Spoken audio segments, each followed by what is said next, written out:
Hello everyone, Rockrufff here with a Torchlight Infinite video about my Commander Moto minion build. Now, this is a Summon Spider Tank build, which is a physical crit build. Before I dive into this, I do want to say that this is a unfinished build. This is the playtest of Torchlight Infinite, and this will actually end in a couple of hours from now on. So I do not have the time to, create better gear and stuff to show you guys. But yeah, if the game is being released next month, we will basically try and create better gear, and I will show you guys the final state of this build. Another thing I want to tell you guys is that when I looked through the skill tree of the game, I did get some ideas for more minion builds. So I'll be making more videos as well about those when I've got those figured out. Now, let's go ahead to our skill tree. Let's start with the Summon Spider Tank, since this is going to be our main skill. Connected as support, we have the minion damage, multi-strike, critical strike damage increase, slow projectile, and assault command. Now, another skill that we'll be using is a vulnerability, which is a curse that will make enemies take increased damage. We have connected the Abysmal Hatred for increased curse effect and shorter duration for persistent damage. Down here we have the Resurrection Warcry. Now, you do not have to use this one if you do not want to. This is mainly just because I don't like the charges that comes with the life souls and compound souls. But yeah, it's whatever you guys prefer. If you want to use life souls or compound souls, then you should definitely go ahead and do that. Over here we have the Emergency Restoration connected for the restoration effect on low life. Going to Dark Gate. This is a spell that summons all of your minions. Teleport all of your minions to you. And yeah, it gives a plus 220 minion damage while the skill is active, as well as minion movement speed. We've connected the extended duration and shorter duration for persistent damage. Going to the Machine Army, which is another spell that grants your minions buffs, which increases all of your minions' attack speed, cast speed, and movement speed. And it stacks up 8 times, so yeah. We have connected the extended duration, mania, and cooldown reduction. Cooldown reduction so you can use it more frequently, and mania for the status effect. Over here we go into our auras. We are using precise projectiles, which gives extra projectile damage, additional element damage dealt by projectiles, and projectile speed. Over here we have the weapon amplification, which gives us extra physical damage and attack speed. At last we have the Summon Frost Spirit. Now, the reason I'm going with the Frost Spirit is because it gives me increased mana restoration per second. The other stats do not matter. Over here we have minion damage, assault command, elemental fusion for increased elemental damage, and cold piercing for cold penetration. For the last one, you can use mark or added cold damage. But yeah, that was pretty much all of the skills. We will go to the talent tree next, which is the God of Machines. Now, I will slowly scroll through this so you guys can copy whatever I have right now. Another thing I want to mention as well is that attack speed is very important for our spider tanks. Now, going up here is orders. We have plus 35 minion attack and cast speed, which is really great. And then 100% extra summon skill cast speed.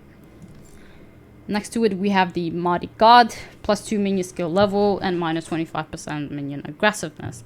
Now, I do want to say that if in early game, if you do not have a good weapon, you can use the isomorphic arms instead. All you're gonna be needing is a high physical weapon. Going over to the Machinist, I will again slowly scroll through all of these so you guys can copy it.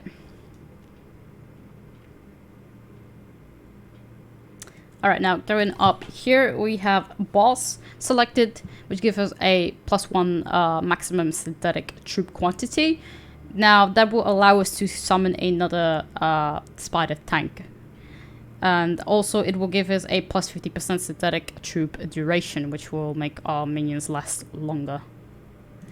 Next to it, we have the Burning Aggression, +25 minion aggressiveness. Now, earlier we had one of these nodes that gave us -25% aggressiveness. Well, this kind of compensates for it. We have 100% of effect on movement speed is also applied to minions, and then there's a 50% chance for minions attacks to ignore armor. Go down to Alchemist. Again, I will slowly scroll through this again for you guys to copy the tree. There we go. Over here we have selected source for -100% sealed mana for spirit mega skills, which means this skill will use no longer any of our mana. Over here you can select the War Horn. We're mainly using this for the +25% minion attack and cast speed. Alright, so that was basically the talents. We will go over to our hero trait. At level 15, you'll be getting Order Calling. Plus 120 Overload effect. Now, for those who do not know what Overload is, if you click on it, it says provides buffs for your minions. It makes minions last longer, and your minions will prioritize less enemy you hit. Now, we will not be hitting any enemies ourselves, so yeah. Level 32 all in, plus 180 overload effect, and this effect will decrease per 0.2 seconds up to a -180%. Overload grants a plus 40% critical strike rating. Going over to level 50, you get Veteran. Minions plus 6% physic for every overload gain up to 30%. Minions plus 5% damage for every overload gain up to 25%, plus 4% maximum life for every overload gain up to 20%. At level 62, we'll be picking the last stand. Minions that have overload are immune to death. Minions that have overload deal increased damage based on life missing to 40%. Now, the reason I picked this one is because it works really good with the level 81 Go for Broke. Minion lose 60% of current life when getting overload. Overload provides plus 200 crit value. Now you can kind of see why I picked this one, because if they lose life, that means that they will be dealing increased damage based on their life missing up to 40%. Now going over to our Pact tree. I will be removing this nil real quick for you guys. Now this is what your tree will be looking like.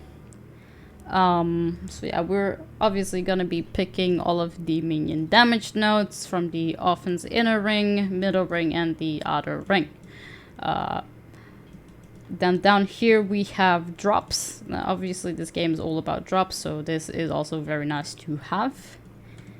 And then over here, you know, if you're not having a lot of resistances, if you're not capped on elemental resistances, I do highly recommend you to go pick the survival nodes to cap it. And if you have it capped, then you can go for the extra physical damage taken. And then also enhance survival. Now going back to the snail that I had over here, now I do want to explain something about the Pact spirits. So depending on the rarity, it changes Pact nodes in certain rings. Now this is a blue rarity, which will only replace all of the nodes in the inner ring. If you have a gold one, for example, it replaces the inner ring, middle ring, and outer ring, and yeah. That'll basically give you more different nodes. Another thing you want to be looking at is the summon tag over here. So obviously there's a lot of different kinds of Pact spirits. If you go over here and you press summon, now these are all of the Pact spirits that will grant you summon Pact nodes. Obviously, the higher the rarity, the better. So now we're gonna be forming a pact with our spiny snail flower, and if you do happen to get this snail, you want to prioritize going for minion attack and cast bait. Beside that, if you have enough points to use, you can go for minion damage and as well minion max life. So yeah, that's pretty much it for the pact tree. Now we are going to my gear. Now before I show my gear, I do want to say that you do not have to get the exact same stats on your gear. All you want to be looking for mainly is life and resistances. If you find some other mods for minions beside that as well, that is obviously great. Now going over to my helmet, this is my helmet. A big amount of armor, minion max life, elemental damage does not do anything for us.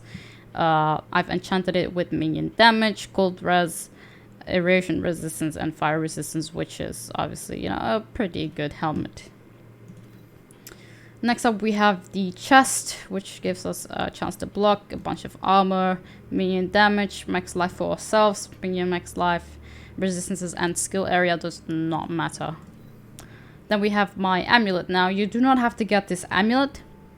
I mainly picked this amulet because it will cap my resistances. Now if I take it out, it will uncap it. Now if I put it back in, there we go.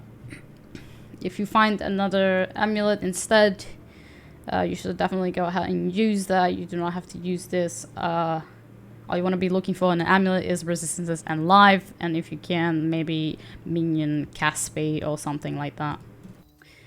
Over here we have my gloves. Got armor, fire damage to attacks does not do anything for us.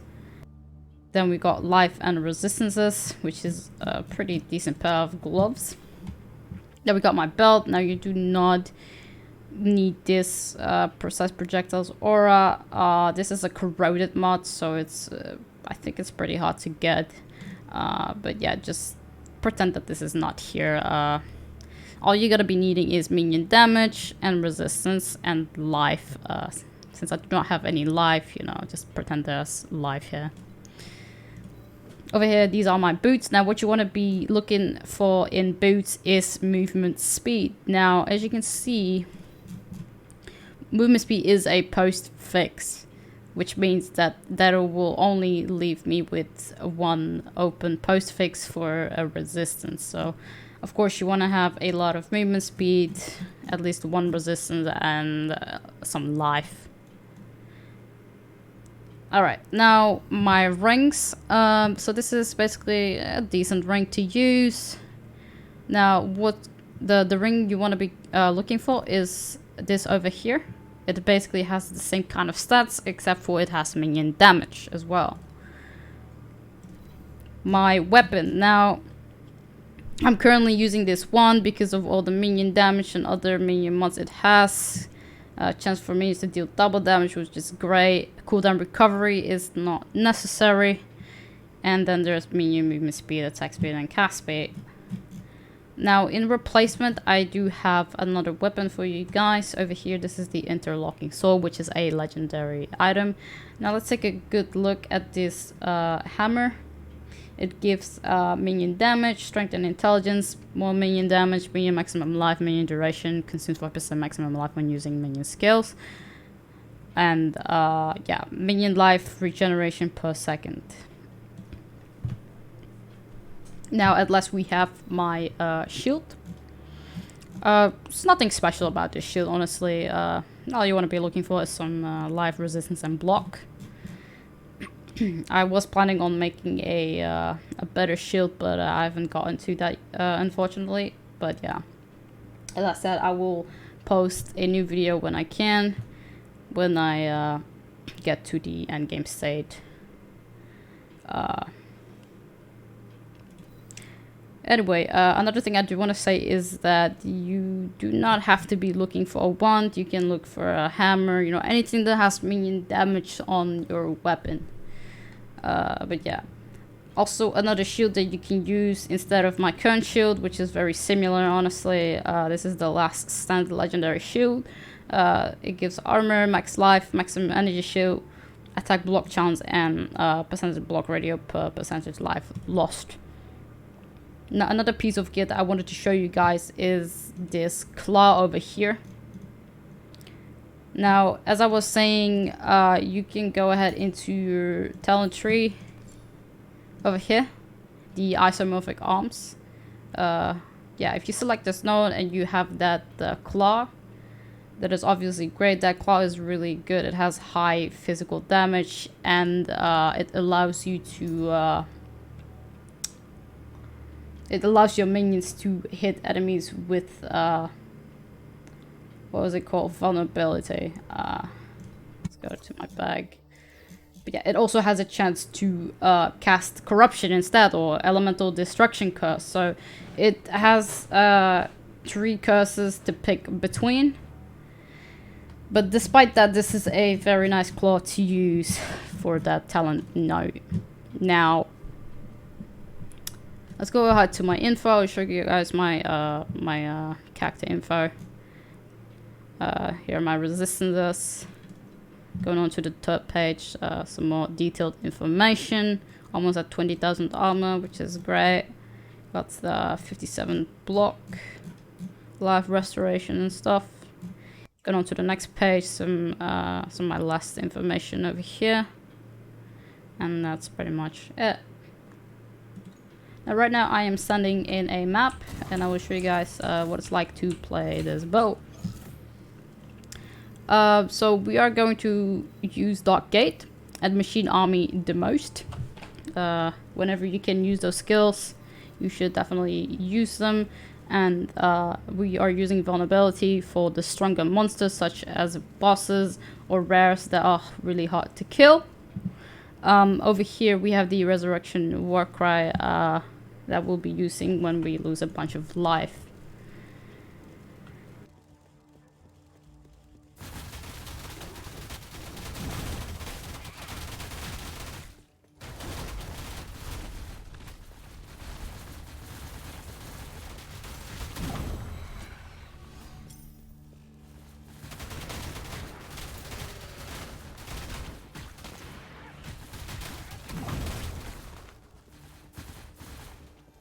Now for pickups, honestly, I would just pick up anything that shows up on your filter.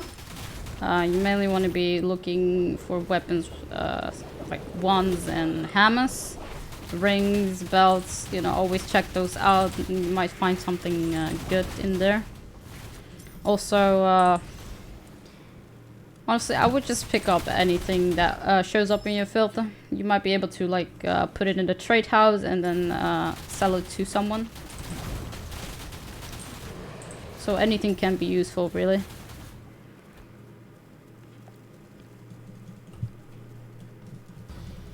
Over here we have the boss. We will cast all of our skills over here, and as you can see over here, it has a vulnerability. Now when this runs out, we will cast vulnerability again. There you go. Boss is dead. So yeah, that was pretty much it for this video. I hope you guys like my build. I hope you guys you know, got some information and stuff.